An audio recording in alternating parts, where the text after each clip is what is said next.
Okay, my BIBLEin365 brothers and sisters, today we embark upon an amazing book in the Bible, the book of Acts, and it is an incredible book. Now, here's a quick reminder. If you want to get through a concise summary of the book, I did that last year. You can go to the video library where it shows that and grab it. I think that you'll be very, very blessed by that. But what we are doing today is we, of course, this year are approaching this from a slightly different angle. Yes, we are trying to give you a bit of a concise summary of the book, but we are doing it from a different perspective. And that perspective is I'm going to highlight for you some aspects of the book that we are reviewing, number one.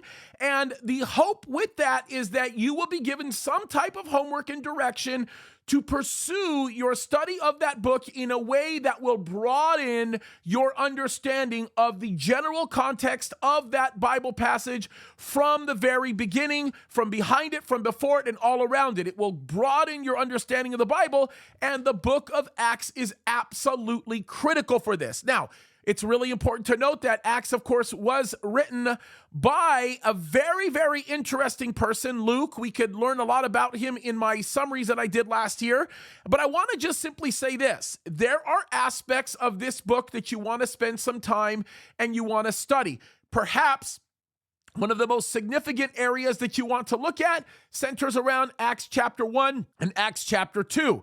When you look there, you're going to want to study what happened with the baptism of the Holy Spirit. You're going to want to spend some time studying Pentecost. That's very, very important. You're also going to want to spend some time looking into that very Spirit-filled speech that Peter gave when he shared with the church and what actually happened to the church on that day when he gave that message. I also want you to explore the conversion of the Apostle Paul. And actually, we don't want to say conversion because he was a Jew and he came to a saving knowledge of the Messiah, which means he was a completed Jew, not a converted Jew. And so I want you to take a look at that. I want you to look at Stephen's speech that he actually gives, which is uniquely and remarkably important to the overall context of the New Testament. I need you to take a look at the missionary journeys of the Apostle Paul. Perhaps the most significant variable that exists within those missionary journeys happens to be at the very moment where Paul gets arrested while in Jerusalem and what he does in navigating through, yes, the politics of all of that. So for those clowns that will continue to say that Christians should not be engaged in politics, maybe they need to pay attention to somebody like the Apostle Paul, because the Apostle Paul went through Felix, Festus. He eventually went through Caesar. If you think about it, the Apostle Paul was a man who loved navigating through the conduit of politics to be able to communicate the gospel. He demanded his rights because he knew that his rights would ensure the freedoms that he had to be able to communicate the message that he was communicating. And the Apostle Paul was one who was very well known for his navigation through politics. The other area I would like you to look at is Acts chapter 17. Perhaps one of the areas of great foundation is found in Paul's visit to the Berean church. And when you think about the Bereans, they were people who did not take the words of the Apostle Paul at face value. Rather, they went ahead and they checked those words, and that is a critical stage for all of us as believers when we learn to go to the Bible to verify anything and everything that is being told to us. So we can learn a lot from that. There are also very important things that I want you to look for in the book of Acts. I would like you to look for every interaction that you can find where somebody who is preaching the gospel or communicating a message is interacting with a political leader. By the way, I will give you a hint. There are more than one. There are more than two. There are more than five. And I can tell you this right now, although I won't give you the number, you may very well be into double digits here. So I want you to go back and look at every single one of those interactions, because those interactions will tell you a lot about what God expects of us, especially maneuvering in the political arena. And I think that's a very important thing.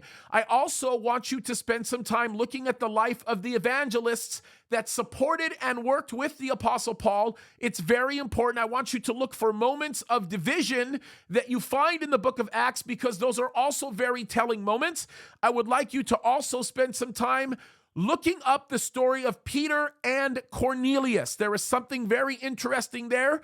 You are going to want to examine those stories very closely. And yes, I know that that's going to require you looking up a lot of stories regarding Peter and some involving Cornelius, but you're going to want to look all of that up. You are going to be very excited when you begin to make the connection of the pattern that exists in those stories. So that is something that's very important. Then the last thing I want you to do is pay special attention to Paul's final address to the church elders that he was working with before he got arrested. You will learn a lot, not only about spiritual leadership, but you will also learn a lot about what it means to be somebody who is called by God and dedicated to either the study or the teaching of the Word of God. I think those are all very, very important. And then one last thing. Actually, I'm going to give you two last things, right? Okay, first, I want you to pay attention to